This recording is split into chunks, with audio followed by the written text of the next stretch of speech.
இப்ப உதாரணமா இப்ப அவர் ஓட்டு சதவீதம் சொல்றாரு.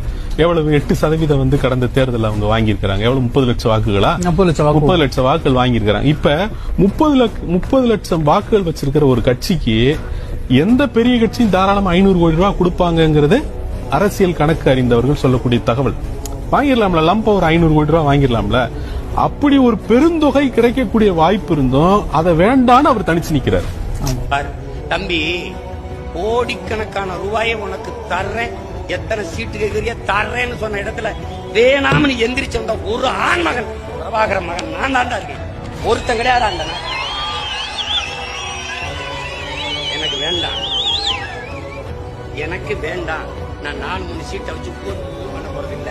எனக்கு இந்த நாடு வேணும், எல்லாம் எனக்கு கனவு. இப்ப என்னை பார்த்து எதுக்கு இவ்வளவு பேர் டென்ஷன் ஆகிக்கிறான், பயப்படுறேன்? நான் என்ன 10 ஆண்டு ஆட்சியில் இருந்துட்டேன்னா, இல்ல பல லட்சம் கோடி பணம் வச்சிருக்கேன்னா ஒண்ணும் கிடையாது. பஞ்ச பராரி பை மக்கள் இந்த கூட்டத்தை பிச்சைட்டு தான் என் தம்பியை நடத்திப்பாங்க. புரியுதா? இந்த மண்டையை போட்டிருக்கான் பாரு படத்தை, இவன் ஆளுக்கு 100 ரூபாய் போட்டிருப்பான்.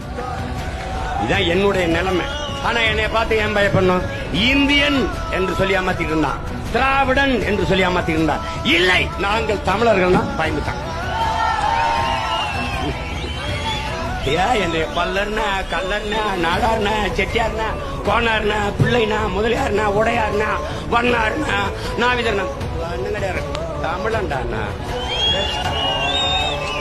சரி, அவன் சேதாயிட்டான்.